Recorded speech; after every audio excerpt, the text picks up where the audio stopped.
Nah, sekarang kita lanjutkan pembahasan mengenai BIOS ya. Iya. Kalau yang sesi yang lalu kita membahas bagaimana mulai komputer itu dinyalakan hingga masuk ke BIOS ya. Kemudian ada push dan sebagainya sampai akhirnya US dipanggil seperti itu. Ya. Kali ini akan kita bahas apa yang dikerjakan oleh BIOS. Nah, itu ya. Ya. Jadi ketika push itu power on self test ya. Ya.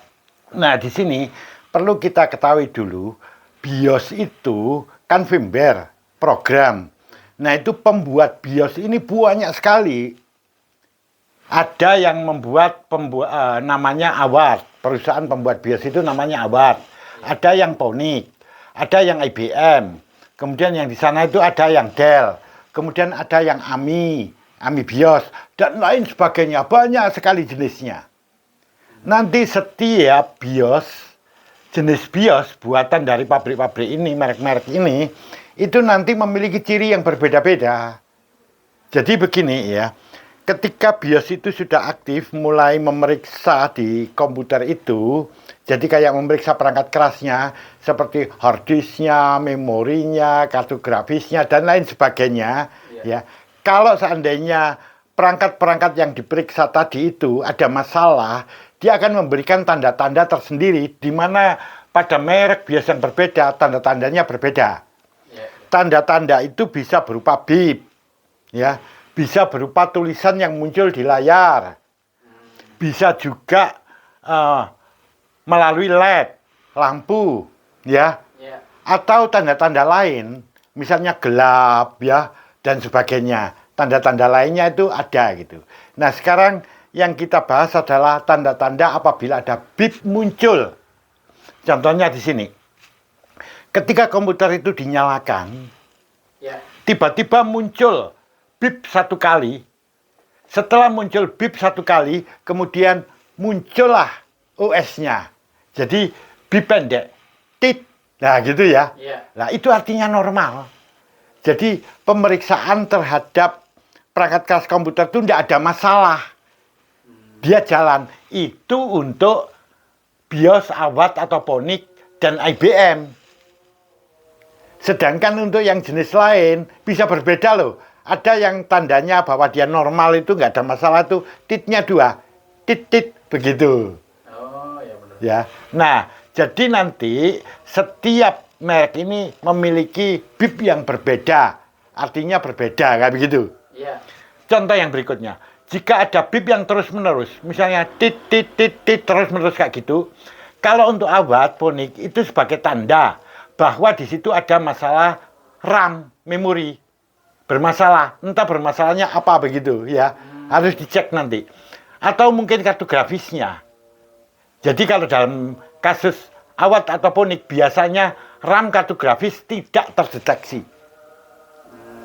Tidak terdeteksi itu misalnya memang belum dipasang RAM atau kartu grafisnya, atau memang itu rusak gitu.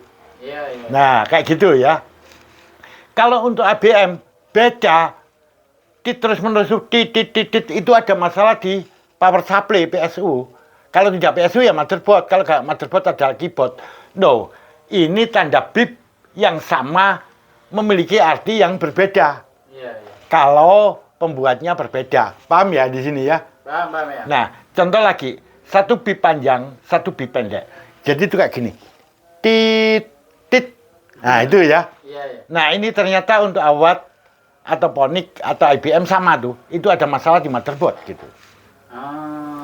Jadi nanti masalahnya apa lah, setelah itulah baru diperiksa nanti ya. Apa itu, ada penanganan. Kemudian kalau satu panjang dua pendek misalnya tit.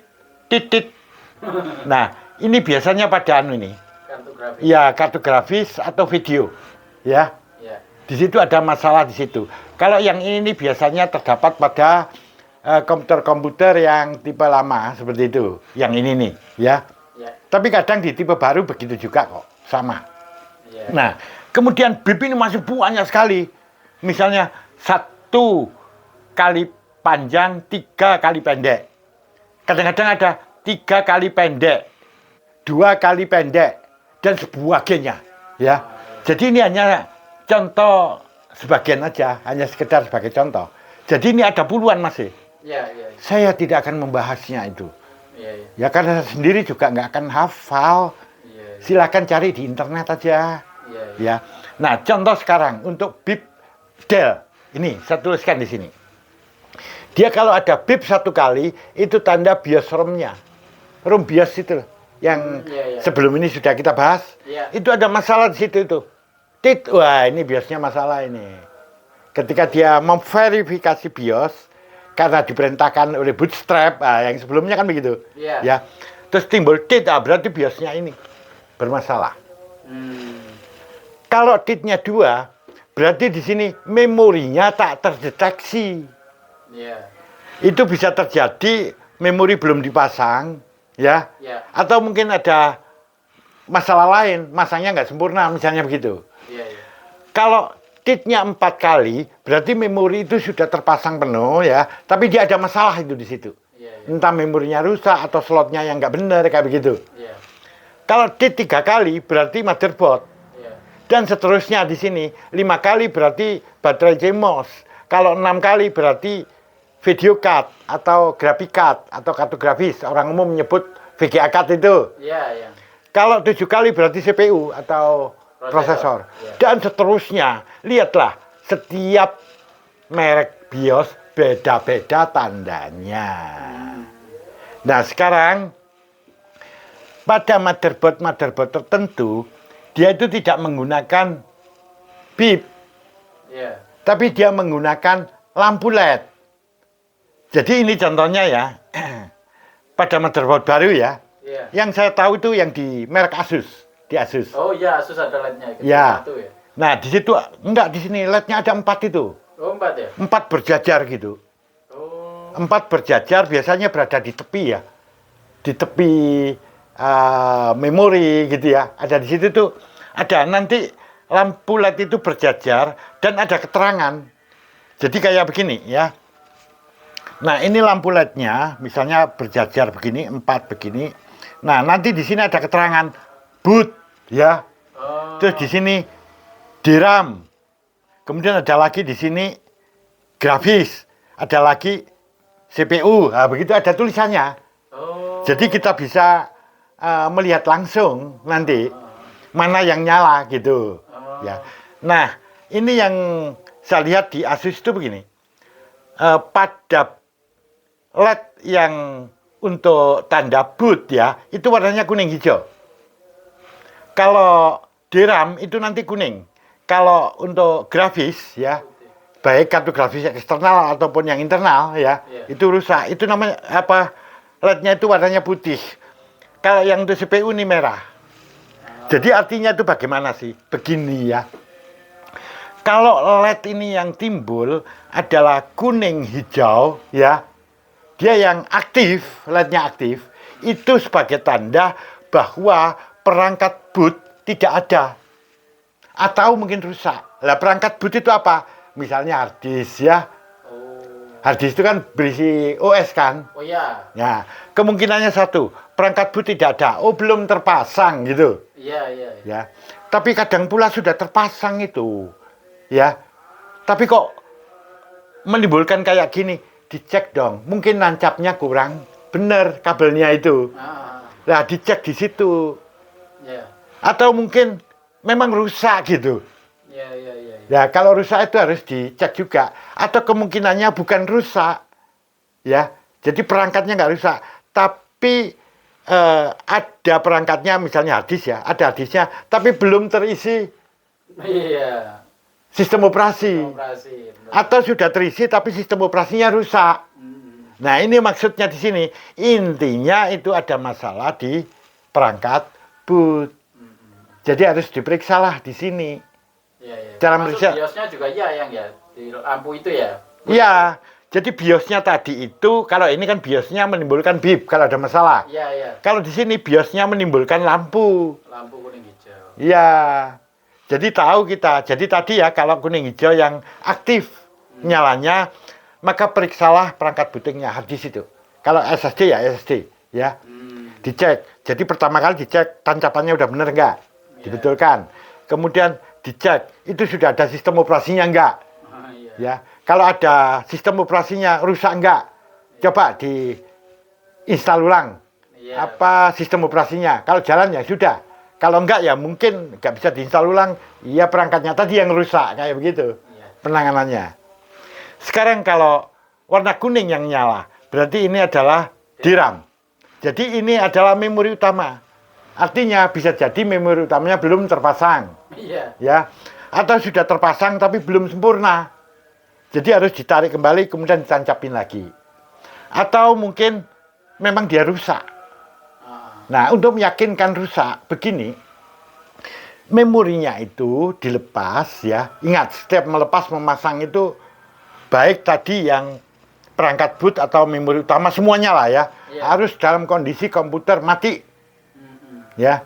Jadi tidak tersambung ke sumber listrik AC. Iya. Kalau di situ ada saklar on off, ya, nggak usah ditarik itu. Iya, iya. Di PSU-nya belakang tuh ya. Ya, ada on off. Ya, atau di konektornya itu di apa itu? Stafel. Bukan stop kontak itu pasangannya Stop stop kontak kontak. itu Iya, apa iya. itu ya? Iya, iya. Di situ. Nah, di situ ada on off-nya. Cukup di on off kan di situ aja nggak masalah. Iya. Ya. Tapi kalau nggak ada harus ditarik loh ya. Iya. Itu kayak begitu, ditarik dari sumber listrik. Nah, baru dipasangkan. Nah, memori ini dicek dulu. Ya. Tancapannya bener enggak? Kalau sudah bener masih tetap gitu, memorinya dibersihkan. Kadang-kadang di kaki, di pin-pin memori itu kotor. Iya, iya. Ya, atau ada apa nempel begitu. Iya, iya. Bersihin. Termasuk di slotnya. Slot memori. Bersihkan di situ. Kalau di situ sudah dibersihkan kayak gitu, masih ada lampu kuning ya berarti memorinya dong. Iya. Bisa jadi begitu. Iya, kan. Ya. Kalau nggak motherboardnya kan gitu ya. Salah satu di antaranya. Iya, bener. Ya. Nah, atau mungkin nggak kompatibel kan begitu. Iya, iya. Kemudian kalau lampu putih. Nah, lampu putih ini adalah grafis. Jadi nanti lampu putih itu di sebelahnya ada tulisannya kok grafis gitu ya. Iya. Nah, ini sama. Jadi di sini mungkin begini, kalau motherboardnya itu sudah ada grafik internalnya, ya yang sudah ada di prosesornya itu Iya. untuk tipe baru ya, Iya, iya. mungkin dia bermasalah. Ya. Iya, iya. Nah, kalau kayak gitu ya ganti dong prosesornya. Kalau ternyata itu pakai grafik eksternal, nah grafik eksternalnya itu yang bermasalah. Caranya sama lah kayak kartu grafis tadi. Dilepas, dibersihin pin-pinnya ya. Iya. Di slotnya juga dibersihin. Iya. Kemudian di memori grafis itu juga harus dibersihin ya. Nah, itu biasanya sudah bisa nyala. Kalau nggak bisa berarti memang betul-betul masalah itu di kartu grafis. Nah, ini nih. Ini yang sering terjadi juga di CPU ya. Jadi di LED untuk CPU itu warna merah ya. Itu kalau di Asus loh ini ya. Iya. Itu yang pernah saya lihat itu merah. Itu berarti di situ mungkin CPU-nya nggak ada, belum terpasang ya. Atau dia sudah terpasang tapi nggak sempurna. Iya, iya. Jadi harus dilepas kembali, dipasang yang hati-hati loh masangnya. Nah, seperti itu. Termasuk heatsinknya ya. Dan heatsink and fan-nya itu ya, HSF-nya itu harus dipasang. Jadi dibetulkan lah, jangan sampai kendor atau apa ya. Iya, iya. Kemudian kalau seperti itu masih tetap, maka di sini prosesornya itu harus dicek. Ya. Jadi di prosesornya di baliknya itu kan ada titik-titik koneksi itu. Iya. Nah, itu yang harus dibersihkan dulu. Ya. Misalnya dikuas ya atau dilap dengan tisu ya. Yang jangan sampai ada kotoran di situ. Terus ingat tisunya jangan tertinggal sedikit aja jangan ya. Jadi itu bersih. Kemudian dicek lagi itu di soketnya. Kalau yang tipe LGA itu di soketnya kan ada pin-pinnya itu. Iya, iya. Itu biasanya pin-pinnya ada yang anu itu. Ya bengkok ya. Iya. Atau dia masuk ke dalam gitu, ambles gitu. Oh. Ya. Nah, ada di situ itu harus dibetulkan dulu itu. Tapi membetulkan itu tidak mudah loh. Iya, Ya. bener ya. Jadi kalau sudah selesai itu ternyata normal semua barulah dipasang. Biasanya dengan demikian nyala, ya. Tapi ada kasus kayak begini nih. Pak, saya itu melepas prosesor saya. Ya. Kemudian saya pasang kembali. Tadinya nyala, ini enggak. Kenapa kamu lepas? Saya hanya ingin tahu Pak, bagaimana kayak begitu, gitu ya. Iya. Ingin tahu. Tapi ada yang bilang begini juga. Enggak, waktu itu kan saya membersihkan pastanya Pak. Karena komputernya mati mendadak atau cepat panas, itu kan pastanya saya bersihkan. Nah saat saya membersihkan itu kan saya lepas prosesornya. Seharusnya nggak perlu itu, ya. Iya, Nggak perlu dilepas. Tapi dia lepas gitu. Nah setelah dipasang kembali dan dipasang pasta seperti semula, HSF-nya juga dipasang, heatsink and fan-nya, Iya. nggak nyala gitu. Itu kenapa katanya. Nah pertanyaannya gini, coba kamu prosesornya itu dibersihkan dulu di baliknya itu. Kalau di LGA ya itu ada titik-titik koneksi, itu bersihkan dulu. Nanti pasang. Kalau nggak kena, kamu cek itu di pin-pin di soketnya itu. Ya. Itu ada yang bermasalah nggak? Misalnya bengkok atau apa begitu. Ya. Dia akhirnya ngelihat, gimana ngelihatnya? Pakai kaca besar dong. Kalau kamu nggak bisa melihat langsung. Dilihat dari samping, kiri, kanan, muka belakang ya. Dari atas dilihat. Nanti akan ketahuan itu. Iya. Terus dia bilang begini, iya Pak ada yang agak bengkok lah. Iya. Ya, hati-hati kamu. Itu bisa patah malam kalau kamu betulin. Saya tanya, mengapa kamu seperti itu? Saya hanya duga aja. Mungkin kamu pegang-pegang kali. Kalau nggak kamu pegang-pegang, padahal itu tidak boleh loh, larangan loh. Kamu memegang soket. Itu dilarang keras. Iya. Ada tulisannya di motherboard kalau beli baru itu ada tulisan don't touch. Iya. Jangan sentuh. Ya. Atau mungkin Anda membersihkan dengan kuas. Dia bilang, iya Pak, memang saya bersihkan dengan kuas. Katanya guru saya kalau membersihkan dengan kuas, salah total itu. Membersihkan itu dengan kuas itu nggak boleh. Menekan ya Pak? Ya iya bisa jadi menekan kan. Iya. Jadi kalimat tadi itu salah itu. Iya. Ya. Nah akhirnya dia mengakui ya kayak begitu. Ya itu penyebabnya. Iya. Ya harus dibetulin dulu dan nggak mudah betulin itu. Bawa aja ke service center. Iya. Nah kemudian kalau dia tipe prosesornya PGA. Iya. Jadi pin-pinnya itu ada di prosesor. Oh iya. Sedangkan di soketnya itu lubang-lubang. Iya. Sama loh itu. Jadi nanti lihat di pinnya ada yang bengkok enggak. Iya. Karena saya punya itu dipakai praktek anak-anak ya, Iya. anak-anak yang berlatih di sini, yang magang ya, nah, atau mereka yang PKL tuh baik dari mahasiswa atau dari SMK ya, itu nggak nyala ya. Setelah saya lihat pinnya sudah ada yang bengkok itu, jadi mereka ngawur itu masangnya, dipaksa itu. Nah, kemudian faktor lain lagi, itu di soketnya itu kan ada lubang-lubang ya, kalau PGA itu. Lubang-lubang ini juga jangan disentuh gitu loh. Kenapa? Kalau ada kotoran masuk, susah kita itu memperbaiki. Iya. Kalau sampai masuk, pinnya masuk, kedorong ke bawah, nggak connect dia. Iya benar. Nah, makanya itu soket, baik itu yang untuk tipe PGA maupun LGA, soket yang ada pinnya atau yang lubang-lubang, jangan mudah disentuh gitu. Iya. Terus juga cara membersihkannya jangan dikuas. Kalau yang itu. Ya tadi ya, kalau yang ada pinnya dikuas, pinnya bisa bengkok loh. Iya. Bisa masalah.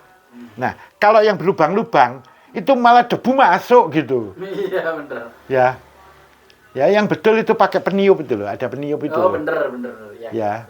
Jadi peniup yang nggak keras itu loh. Ya. Apa sih itu? Saya pernah ditawarin teknisi toko-toko di kota itu nawarin saya itu, kok saya lihat, oh ini bagus ini untuk membersihkan. Paham di sini ya? Ya, paham. Jadi untuk yang baru itu dia menggunakan LED ini. Tapi nggak semuanya ya, ada yang masih pakai anu kok, bip kok. Pip, ya. Ya, kayak begitu. Makanya harus dipasang apa kayak punya bunyi itu ya? Oh ya, buzzer Iya, ya. buzzer, ya.